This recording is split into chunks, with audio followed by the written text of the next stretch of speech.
إن الحمد لله نحمده ونصلي على رسوله الكريم أما بعد أعوذ بالله السميع العليم من الشيطان الرجيم بسم الله الرحمن الرحيم يا أيها الذين آمنوا لا تدخلوا بيوت النبي إلا أن يؤذن لكم إلى طعام غير ناظرين إناه ولكن إذا دعيتم فادخلوا فإذا طعمتم فانتشروا ولا مستأنسين لحديث إن ذلكم كان يؤذي النبي فيستحيي منكم والله لا يستحيي من الحق وإذا سألتموهن متاعا فاسألوهن من وراء حجاب ذلكم أطهر لقلوبكم وقلوبهم وما كان لكم أن تؤذوا رسول الله ولا أن تنكحوا أزواجه من بعده أبدا إن ذلكم كان عند الله عظيما إن تبدوا شيئا أو تخفوه فإن الله كان بكل شيء عليما. حضرات محترم، ان آیات میں اللہ رب العزت مسلمانوں کے لیے گھروں میں آنے جانے کے آداب بتلا رہی ہیں، اور ان آداب کا آغاز اللہ مالک نبی کریم صلی اللہ علیہ وسلم کے گھرانے سے کرتے ہیں۔ یہ آیت جو میں نے آپ کے سامنے پڑھی ہے، یہ اس وقت اتری تھی جب رسول اللہ صلی اللہ علیہ وسلم نے سیدہ زینب بنت جحش کے ساتھ نکاح اللہ نے کیا تو پھر آپ نے اس کا ولیمہ کیا۔ اس وقت تک ابھی پردے کی آیات نہیں اتری تھی۔ اس آیت کے متعلق سیدنا عمر بن خطاب رضی اللہ تعالی عنہ آپ فرمایا کرتے تھے کہ میری بات اللہ رب العزت کے حکم کے مطابق جو ہوئی ہیں ان میں ایک یہ بھی۔ سیدنا عمر رضی اللہ تعالی عنہ نبی کریم صلی اللہ علیہ وسلم کو عرض کیا کرتے تھے کہ یا رسول اللہ صلی اللہ علیہ وسلم، آپ کے گھر میں ہر طرح کے لوگ آتے ہیں، ان میں اچھے بھی ہوتے ہیں اور کچھ کند ذہن برے بھی ہوتے ہیں، اور مجھے اچھا نہیں لگتا کہ ہماری ماؤں کے ساتھ آ کے اسی طرح آمنے سامنے بات کریں۔ آپ انہیں پردے کا حکم دیجیے۔ لیکن چونکہ اللہ کی طرف سے اس وقت تک پردے کا حکم نہیں آیا تھا، نبی کریم صلی اللہ علیہ وسلم سیدنا عمر کی بات سن کے خاموش ہو جاتے۔ تو یہ آپ ہی کی بات تھی جس کی وجہ سے اللہ نے آیتیں اتاری۔ ویسے تو سیدنا عمر رضی اللہ تعالی عنہ اتنے دانا عقل مند تھے کہ قرآن کی بہت سی آیات ایسی ہیں جو سیدنا عمر رضی اللہ تعالی عنہ کے ہی مزاج کے مطابق ہوتی ہیں۔ ان میں ایک مقام ابراہیم کے متعلق آپ نبی کریم صلی اللہ علیہ وسلم کو کہا کرتے تھے کہ اللہ کے رسول کیوں نہ ہم اسے جائے نماز بنائیں؟ تو اللہ رب العزت نے وہ آیت اتاری واتخذوا من مقام ابراہیم مصلی۔ اسی طرح سیدنا عمر رضی اللہ تعالی عنہ نے بدر کے قیدیوں کے متعلق عرض کیا۔ جب آپ نے بدر کے قیدیوں کے متعلق سیدنا ابو بکر سے پوچھا تو آپ نے فرمایا انہیں فدیہ لے کے چھوڑ دیا جائے۔ حضرت عمر سے پوچھا تو سیدنا عمر رضی اللہ تعالی عنہ کہنے لگے یا رسول اللہ، ہمارے رشتہ دار ہمارے ہاتھوں میں دے، جو دوسروں کے ہیں ان کے ہاتھوں میں ہم سب گردنیں اتارے۔ تو نبی کریم صلی اللہ علیہ وسلم نے جب دوسری رائے کو پسند کیا تو اللہ رب العزت نے فرمایا ما کان لنبی ان یکون له اسرى حتى يسكن في الارض تريدون عرض الدنيا والله يريد الاخرة۔ کسی نبی کے لیے لائق نہیں ہے کہ اسے قیدی دیے جائیں، وہ انہیں ویسے ہی چھوڑ دے جب تک ان کی گردنیں اتار کے زمین کو سرخ نہ کیا جائے۔ تو اللہ رب العزت نے فرمایا کہ اللہ نے تم پہ مہربانی کی، وگرنہ اللہ اس بات پہ ناراض ہیں۔ تو نبی کریم صلی اللہ علیہ وسلم اور سیدنا ابو بکر رونے لگے بیٹھ کے، اور آپ نے فرمایا اگر آج اللہ ناراض ہو کے عذاب نازل کرتے تو عمر کے علاوہ کوئی نہ بچتا۔ تو اس طرح بہت سی باتیں ایسی ہیں جو سیدنا عمر رضی اللہ تعالیٰ عنہ کے ذہن کے مطابق اتری، ان میں یہ آیت بھی ہے جس میں اللہ نے پردے کا حکم بھی دیا تھا۔ تو معاملہ یہ ہوا کہ نبی کریم صلی اللہ علیہ وسلم نے جب گھر میں ولیمہ کیا تو لوگوں کو دعوت دی، لوگ کھانے کے لیے آئے۔ تو پہلے تو بات یہ ہے کہ کچھ لوگ وقت سے پہلے ہی آ گئے، ابھی کھانا تیار بھی نہیں تھا۔ تو پہلے ادب بتایا کہ آپ نے کھانے کے لیے کوئی بلائے تو کب آنا ہے۔ اور دوسری بات یہ ہوئی کہ نبی کریم صلی اللہ علیہ وسلم کے گھر کھانا کھا کے کچھ لوگ تو چلے گئے، لیکن 3 لوگ ایسے تھے جو بیٹھے رہے، باتیں کرتے رہے،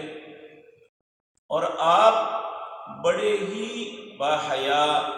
اور احترام کرنے والے تھے۔ آپ نے انہیں زبان سے تو نہ کہا چلے جاؤ، آپ اٹھے اور سیدہ عائشہ کے گھر چلے گئے، پھر آپ دوسری ازواج کے گھر گئے، واپس آئے، پھر وہ بیٹھے ہوئے،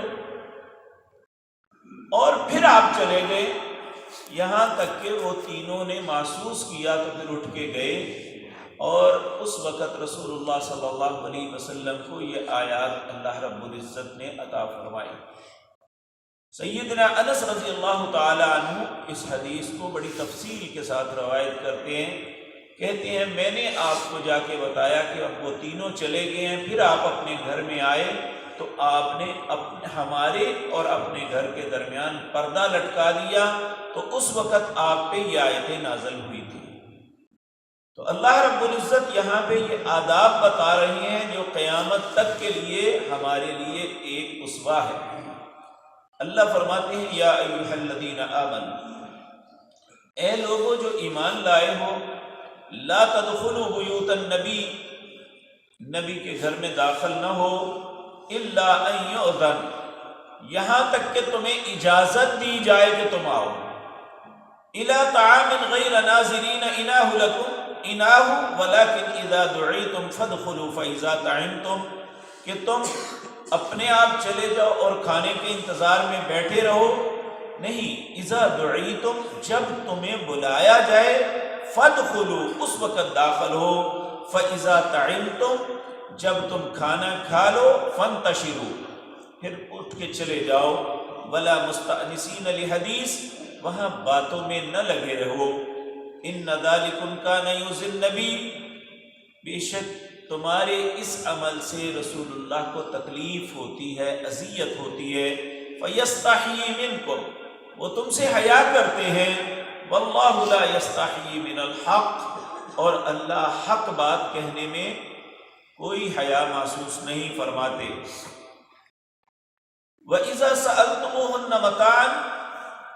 اب یہ بڑا ادب ہے، رسول اللہ کی بیویاں ہماری مائیں ہیں اور دنیا کی ساری ماؤں سے مقدس ہے، لیکن پھر بھی کہا وَإِذَا سَأَلْتُمُوهُنَّ مَتَاعًا، جب بھی تمہیں نے کسی بات کا سوال کرنا ہے، کوئی چیز طلب کرنی ہے، فَاسْأَلُوهُنَّ مِنْ وَرَاءِ حِجَابٍ، پردے کے پیچھے سے کھڑے ہو کے کرنی ہے۔ اب یہ کہہ کے اندر نہیں آ جانا، اماں جی میں فلاں کام کے لیے آیا ہوں، جس طرح کے پہلے طریقہ کار تھا، اسی طرح اگر رسول اللہ کی بیویاں وہ کسی مائیں ہونے کے باوجود، حالانکہ وہ حقیقی مائیں نہیں ہیں، لیکن امت کی روحانی مائیں ہونے کے باوجود ہمیں حکم ہے کہ ان کے ساتھ پردے میں بات کرنی ہے، تو پھر دوسرے ماؤں کے ساتھ بھی ایسا ہی ہے۔ اگر کسی کو ماں کہہ لیتے ہیں، کسی کو بہن کہہ لیتے ہیں، تو اس کا مطلب یہ نہیں ہے کہ انسان جب مرضی ان کے گھر میں داخل ہو جائے اور ان سے جا کے بے پرد باتیں شروع کر دے، بلکہ وَإِذَا سَأَلْتُمُوهُنَّ مَتَاعًا فَاسْأَلُوهُنَّ مِنْ وَرَاءِ حِجَابٍ، جب بھی بات کرنی ہے، سوال کرنا ہے، گفتگو کرنی ہے، تو پردے کے پیچھے سے کھڑے ہو کے کرنی ہے۔ ذالکم اطہر لقلوبکم وقلوبہن، یہ تمہارے اور ان کے دل کی پاکیزگی کے لیے ضروری ہے۔ آج ہم کہتے ہیں کہ آنکھوں کی حیا ہونی چاہیے، دل صاف ہونا چاہیے۔ کیا صحابہ سے زیادہ بھی دل صاف کسی کا ہو سکتا ہے؟ کیا امہات المومنین سے زیادہ بھی پاکیزہ دل کسی کا ہو سکتا ہے، جن کی گواہی اللہ دیتے ہیں یا نساء النبی لستن کاحد من النساء، نبی کی بیویوں تم جیسی عورتیں دنیا میں کوئی نہیں، تو ان جیسی پاکیزہ ہو سکتی ہیں، تو پھر بھی کہا ذالکم اطہر لقلوبکم وقلوبہن۔ یہ بے پرد سامنے آمنے بیٹھ کے یا ایک جگہ بیٹھ کے ایک دوسرے سے بات کرنی، یہ تمہارے دلوں کی پاکیزگی کے لیے صحیح نہیں ہے۔ تمہارے دلوں کی پاکیزگی اس میں ہے کہ اذا سألتموہن متاعا فاسألوہن من وراء حجاب، جب بھی بات کرنے کی ضرورت پڑے کسی غیر عورت سے تو پردے کے پیچھے سے بات کرنی ہے۔ وَمَا كَانَ لَكُمْ أَن تُؤْذُوا رَسُولَ اللَّهِ، اور کسی نہیں ہے تمہارے لیے کہ تم رسول اللہ کو تکلیف دو۔ وَلَا أَن تَنكِحُوا أَزْوَاجَهُ مِن بَعْدِهِ أَبَدًا، اب یہ اللہ نے قانون بنا دیا کہ رسول اللہ صلی اللہ علیہ وسلم دنیا سے تشریف لے بھی جائیں تو پھر بھی ان کی ازواج کو کوئی بیوی نہیں بنا سکتا۔ اب یہاں پہ احتمال ہی کوئی نہیں ہے، وہ مائیں ہیں، ان سے شادی نہیں ہو سکتی، اس کے باوجود کہا کہ ان کے ساتھ سامنے بات نہیں کرنی، من وراء حجاب، پردے کے پیچھے کھڑے ہو کے بات کرنی ہے۔ تو دوسری عورتوں کے ساتھ تو شادی ہو سکتی ہے، یا انسان، اللہ ہم سب پہ رحم فرمائے، اللہ ایسی بات سے ہمیشہ زندگی میں محفوظ فرمائے کہ انسان کے غلط تعلق بھی ہو سکتے ہیں۔ اس لیے ہمارے لیے بالاولیٰ یہ ہے کہ ہماری پاکیزگی کے لیے اللہ نے یہ قید لگائی ہے اور کہا وَلَا أَن تَنكِحُوا أَزْوَاجَهُ مِن بَعْدِهِ أَبَدًا، ان رسول اللہ کے بعد بھی کبھی بھی ان کی بیویوں سے شادی نہیں کر سکتے۔ إِنَّ ذَلِكُمْ كَانَ عِندَ اللَّهِ عَظِيمًا، اللہ کے نزدیک یہ بہت بڑا گناہ ہے کہ رسول اللہ صلی اللہ علیہ وسلم کی بیویوں کے متعلق غلط تصور بھی رکھیں، غلط سوچ بھی لائیں، اور اس وقت نہیں آج بھی کچھ بدبخت ایسے لوگ ہیں جو رسول اللہ صلی اللہ علیہ وسلم کی ازواج کے متعلق اپنی زبان سے گندی غلیظ باتیں نکالتے ہیں۔ صحابہ کے متعلق رسول اللہ صلی اللہ علیہ وسلم نے فرمایا من سب اصحابی، جس نے میرے صحابی کو گالی دی، فعلیہ لعنت اللہ والملائکۃ والناس اجمعین، اس پہ اللہ کی، فرشتوں کی اور ساری مخلوق کی لعنت پڑے گی جو اللہ کے رسول کے کسی ساتھی کو، آپ کی ازواج کو، آپ کی اولاد کے متعلق برے تصورات رکھتا ہے یا گالی نکالتا ہے۔ تو اللہ رب العزت آگے فرماتے ہیں ان تبدو شیئا او تخفو، تم کسی چیز کو ظاہر کرو یا کسی چیز کو اپنے اندر چھپا کے رکھو، فإن اللہ کان بکل شیء علیما، بس بے شک تمہارا اللہ ہر چیز کو جانتا ہے۔ اب یہاں تین چیزیں ہیں، ایک تو یہ کہ ہم کسی مہمان بن بلائے نہیں بننا چاہیے، جب بھی کوئی بلائے تب مہمان بن کے جائے، اور اس وقت جائے جس وقت اس نے دعوت دی ہے، نہ کہ یہ کھانے سے پہلے ہی جا کے بیٹھ کے ان کے لیے مصیبت بنا دیں،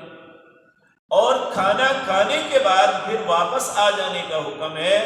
مستأنسین لحدیث، تکیہ لگا کے بیٹھ کے باتیں کرنا، گپے مارنا اور گھر والوں کو اذیت میں مبتلا کرنا، اس بات سے منع کیا ہے۔ اور ایک حکم یہ ہے